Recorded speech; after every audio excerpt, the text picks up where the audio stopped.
Hallo julle, ek hoop dit gaan baie goed. Ek wil jou baie graag vertel van my splinternuwe reeks wat hierdie eerskomende maandag die 15de September begin. Ek titel dit 100 pile teen Kersfees. As jy nou wonder waaroor dit gaan, toe Jesus op aarde was nadat hy gedoop is, het hy mos nou na die woestyn toe gegaan en Satan het elke keer gekom om hom aan te val. En dan het hy gesê, maar daar staan geskryf.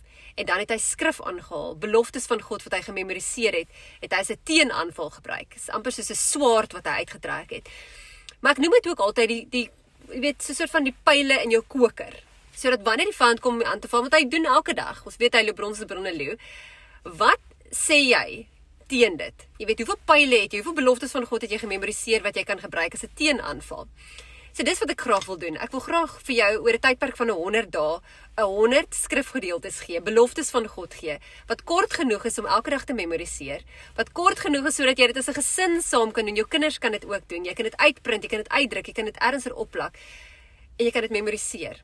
So dat wanneer die vyand kom, om jou aan te val, dan kan jy sê, maar daar staan geskryf, en jy kan een van jou pyle uittrek, en jy kan hy teenaanval loods. So hoe dit werk is, as jy wil deel wees van hierdie reeks, al wat jy hoef te doen is, stuur vir my 'n WhatsApp na die nommer wat ek vir jou op die skerm sit, gebruik die woord pyle, dis R100 tot en met Kersfees, ou Kersaand, want ou Kersaand is wanneer ons gewoonlik geskenke uitdeel, en die grootste geskenk wat jy vir jouself kan gee, is om God se woord te leer ken en te memoriseer. So dit is die doelwit wat ons dan nou graag wil bereik. Daar gaan verskillende temas wees, en hoe ek dit gaan doen is, daar gaan stories wees, elke dag 'n kort voice note, met stories wat aansluit by die skrifgedeelte om dit lewend te maak. Daar's baie keer getuienisse, daar's baie keer net 'n skrifgedeelte.